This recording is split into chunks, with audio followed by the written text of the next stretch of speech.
అదే RTV app వార్తల్ని క్షణాల్లో చదివే అవకాశం ఉంటుంది. ఒక న్యూస్ పేపర్, ఒక టెలివిజన్ ఛానల్ మీ చేతుల్లో ఎప్పుడూ ఉంటాయి. అదే అంతా కుట్ర. అది జగన్ని ఎవరు ఏంలో ఆయన ఏదో ఒక డ్రామా ఆడుతున్నాడు. ఆయన పైన ఎవరు దాడి చేయలేదు. అది ఏదో ఆయన కావాల్సిగా దాన్ని చిత్రీకరిస్తున్నాడు తప్ప ఇంతకుముందు కోడికత్తి కేసు అని ఇంతకుముందు కూడా అలా చేసుకునే సింపతి తెచ్చుకున్నాడు. ఇప్పుడు కూడా అదే సింపతిని ట్రై చేస్తున్నాడు. ప్రజలు అంత పిచ్చోళ్ళు కాదు. తప్పకుండా జగన్మోహన్ రెడ్డికి బుద్ధి చెప్పే టైం కూడా వచ్చింది. ఆయన ఓడించి చంద్రబాబు నాయుడు అభివృద్ధిని కోరుకుంటున్నారు ఈ రాష్ట్ర ప్రజలు. తప్పకుండా చంద్రబాబు నాయుడు అధికారంలోకి రావడం ఖాయం. దాన్ని ఎవరు ఆపలేరని.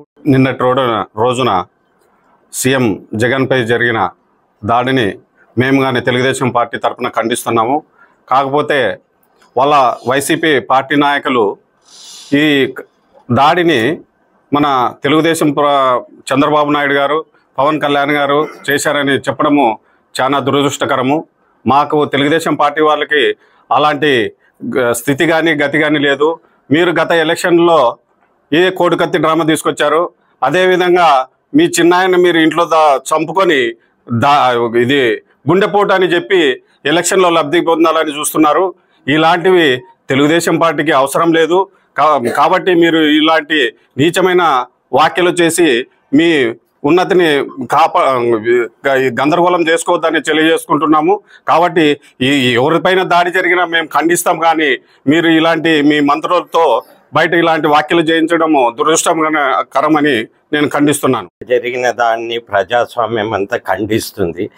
దాడులు జరిగినాయని చెప్పడానికి నీకు సిగ్గుండాలి. నువ్వు ప్రతి ఒక్కరి మీద దాడి చేస్తున్నావు. నీవు పాదయాత్ర చేసినప్పుడు ఇదే తెలుగుదేశం ప్రభుత్వం నీ మీద దాడి చేసిందే. ఒక్కరోజు నీ మీద చిన్న రాయి పడిందే. ఈరోజు నువ్వు ఒక అసమర్థమైన సీఎం కాబట్టే నీ సభలో నీ మీద రాయి పడకుండా చూసుకోలేనోడు మా అపోజిషన్ నాయకుల్ని ఏం కాపాడగలవు? కాబట్టి నీకు చేత కాదు అని చెప్పుకోలేక మా మీద నిందలేస్తున్నావు. కానీ నీ ఇంటెలిజెన్సీ, నీ పోలీసు వాళ్ళు నీకు సెక్యూరిటీ లేకపోయినారు అంటే అది చెప్పుకోవడానికన్నా నీకు సిగ్గుండాలి. అది ఇడిచిపెట్టి ఒక తెలుగుదేశం పార్టీ మీద బురద చల్లడానికి కేవలం ఎలక్షన్ ఓటింగ్ కోసం చేస్తున్నావు. కానీ ఇది వేరేది కాదు. దీన్ని ప్రజలు ప్రతి ఒక్కరు తెలుసుకున్నారు. నీ రాయి సిరినారంటే నీ తాగినోడు నీవో ఇంకొకరో వానికి తెలక నీ మందు తాగి వానికి కనపడికి ఇసిరినారని. కాబట్టి దీని మీద మేమేమి ప్రతిస్పందించాల్సిన అవసరం కానీ లేదు.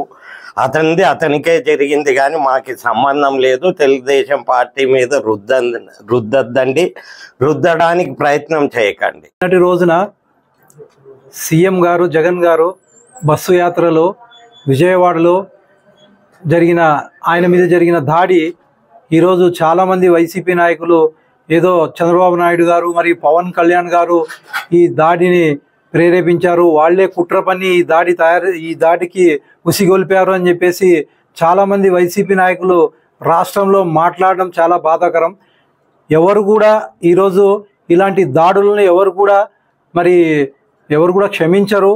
మరి ఎవరు కూడా దీని మీద ఆసక్తి చూపరు. ఇది మేము కూడా తెలుగుదేశం పార్టీ తరఫున ఖండిస్తున్నాము.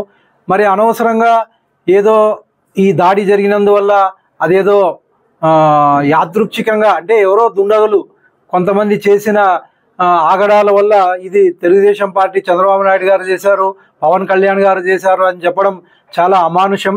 మీరు ఏదైనా ఇలాంటి సానుభూతి చెందాలంటే వేరే రకంగా ఆలోచించండి. కానీ ఇలా జరిగిన దాన్ని బట్టి చూస్తే మళ్ళా మీరు కావాల్సిగాని తెలుగుదేశం పార్టీ మీద, తెలుగుదేశం నాయకుల మీద చంద్రబాబు నాయుడు గారు చేశారు, పవన్ కళ్యాణ్ గారు చేశారు అని చెప్పేసి మీరు చెప్పడం చాలా అమానుషం. మరి మీరు ఏదైనా ఉంటే కూడా ప్రజాక్షేత్రంలో చూసుకోండి.